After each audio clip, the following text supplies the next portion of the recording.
तुम्हारे पास एक बीज पड़ा है।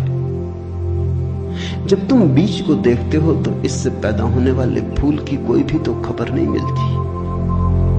ये क्या हो सकता है, इसकी भनक भी तो नहीं आती। ये कमल बनेगा, खिलेगा, जल में रहेगा और जल से अछूता रहेगा, सूरज की किरणों पर नाचेगा और सूरज भी ईर्ष्यालु होगा इसके सौंदर्य से, इसकी कोमलता से, इसके अपूर्व गरिमा, इसके प्रसाद से, इसकी सुगंध आकाश में उड़ेगी। ये बीज को देखकर तो पता भी नहीं चलता। बीज को तो देख के इसकी कोई कल्पना भी नहीं कर सकता, अनुमान भी नहीं कर सकता। लेकिन एक दिन ये घटता है तो दो तरह से हम सोच सकते हैं। या तो हम बीज को पकड़ लें जोर से और हम कहें जो बीज में दिखाई नहीं पड़ा वो कमल में भी घट नहीं सकता। ये भ्रम है, ये धोखा है, ये झूठ है। जिनको हम तर्कनिष्ठ कहते हैं, संदेहशील कहते हैं, उनका यही आधार है। वो कहते हैं जो बीज में नहीं दिखाई पड़ा वो फूल में हो नहीं सकता, कहीं भ्रांति हो रही है। इसलिए संदेहशील व्यक्ति बुद्ध को मान नहीं पाता, महावीर को स्वीकार नहीं कर पाता, जीसस को अंगीकार नहीं कर पाता, क्योंकि वो कहते हैं हमने जाना इनको। जीसस अपने गांव में आए, बड़े हैरान हुए, गांव के लोगों ने कोई चिंता ही न की। जीसस का वक्तव्य है कि पैगंबर की अपने गांव में पूजा नहीं होती।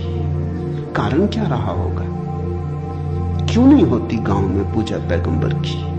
गांव के लोगों ने बचपन से देखा, बड़े ही जोसेफ का लड़का है, लकड़ियां ढोते देखा, रिंदा चलाते देखा, लकड़ियां चीरते देखा, पसीने से लथपथ देखा, सड़कों पे खेलते देखा, झगड़ते देखा। गांव के लोग इसे बचपन से जानते हैं, बीज की तरह देखा। आज अचानक ये हो कैसे सकता है कि परमात्मा का पुत्र हो गए? नहीं, जिसने बीज को देखा है वो फूल को मान नहीं पाता। वो कहता जरूर धोखा होगा, बेईमानी होगी, ये आदमी पाखंडी है। बुद्ध अपने घर वापस लौटे तो पिता, सारी दुनिया को जो दिखाई पड़ रहा था वो पिता को दिखाई नहीं पड़ा। सारी दुनिया अनुभव कर रही थी एक प्रकाश, दूर दूर तक खबरें जा रही थी, दूर देशों से लोग आने शुरू हो गए थे। लेकिन जब वापस बुद्ध घर आए 12 साल बाद, तो पिता ने कहा मैं तुझे अभी भी क्षमा कर सकता हूं, यद्यपि तूने काम तो बुरा किया है, सताया तो तूने हमें, अपराध तो तूने किया, लेकिन मेरे पास पिता का हृदय, मैं माफ कर दूंगा, द्वार तेरे लिए खुले, मगर फेंकिए भिक्षा का पात्र, हटाइए भिक्षु का वेश, ये सब नहीं चलेगा। तो वापस लौटा, ये राज्य तेरा है, मैं बूढ़ा हो गया, इसको कौन संभालेगा? हो गया बचपना बहुत, अब बंद करो ये सब खेल।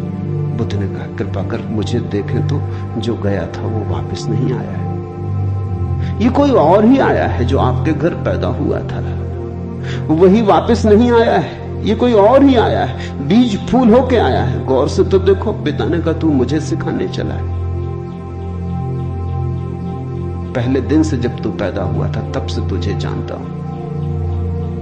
किसी और को धोखा देना, किसी और को समझा लेना, भ्रम में डाल देना, मुझे तू भ्रम में न डाल पाएगा।